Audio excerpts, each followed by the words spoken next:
Applause for Mackem, ladies and gentlemen. Hello, hello, hello. How's everyone doing?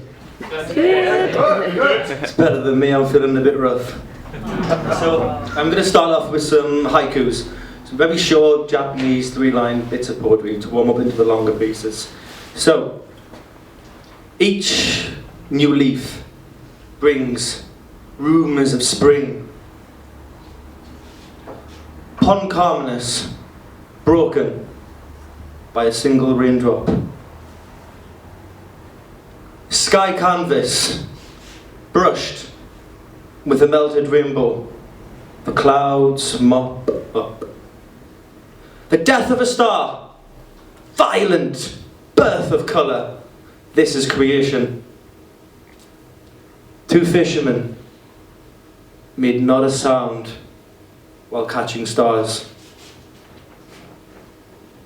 Summer storm, in each raindrop, a lonely traveller. Summer's last leaf falls, explodes into autumn blackbirds.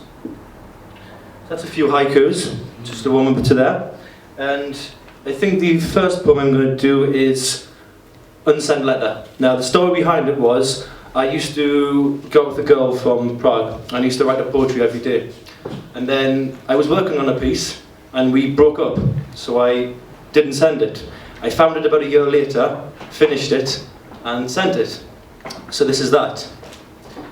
We entered each other's world through the collision of souls.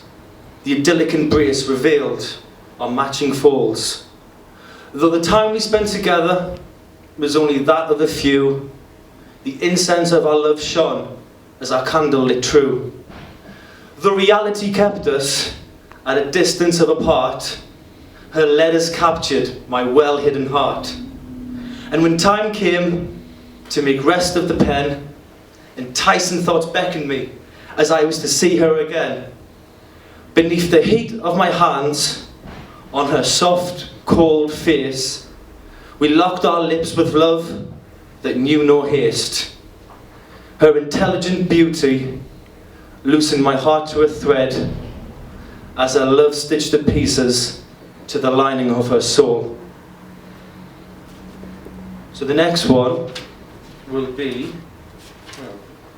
this is more along classical theme, so it's I'm a big lover of ancient history if you've read my profile. So I really wanted to write one around Greek mythology, but it's more of an introspective one.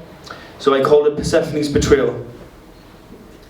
Queen Muse, take me through the labyrinth as is Persephone's memory. No longer the greatest of mysteries, as even Calchas could not even prophesize. My voice reaching into the past and stealing Persephone from Hades. And as spring now blooms eternal in my heart, she tied me tragically to her eyes along the road where her mother wept upon. Oh daughter, you have risen in your ghostly shell, a lost heart's mirage. Apollo, I can only gather you a fragile smile, seduced by the romanticism of her golden hair, now as worthless as the golden olive.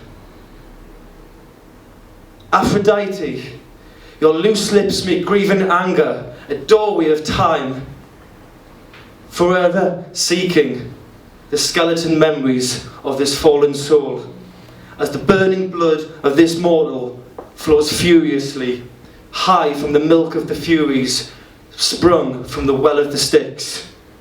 Disillusion infecting the part of him that is already dead. Give up these conjugals. Stop feasting on a nectar breath of death. It is not her fault.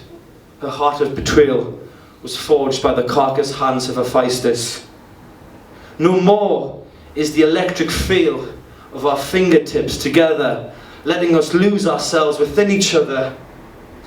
I shall not pray for forgiveness. I shall not pray for hope, as that is the bravery of cowards. Come hither, Hades. from the shadow of Olympus and take your bride back to a place of home.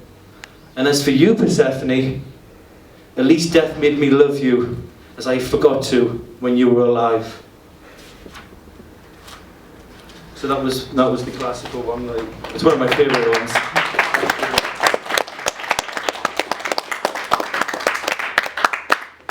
Now, this next one was, I just wrote about a girl I met a few weeks ago. I met her at a festival, and something about her. So I wrote a poem about her, and it was the first time. This was one of the first long poems I'd wrote in quite a long time. So it was quite a happy moment being able to finish it. So I called it The Festival Girl.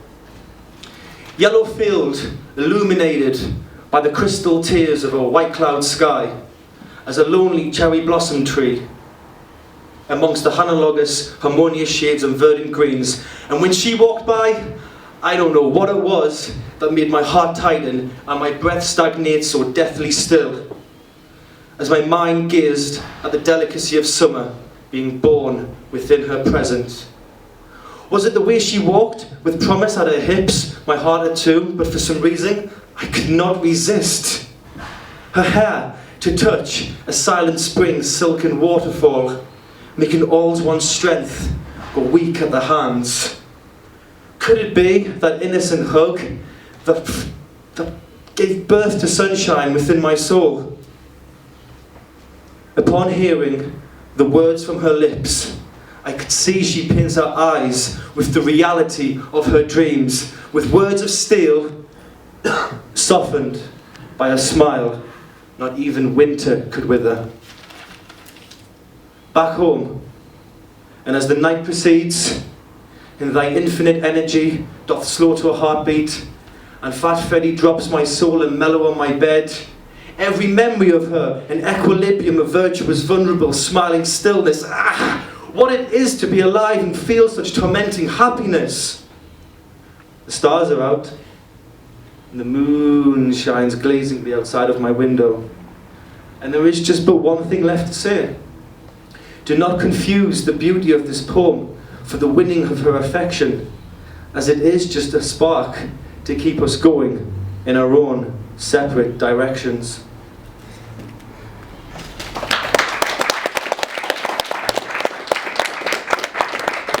Thank you. So the last one I'm going to do is a bit of a tongue-in-cheek one. It's my friend used to come when I was working as a chef. He used to come and we used to go out all the time and just sit around, just talking poetry and writing some stuff.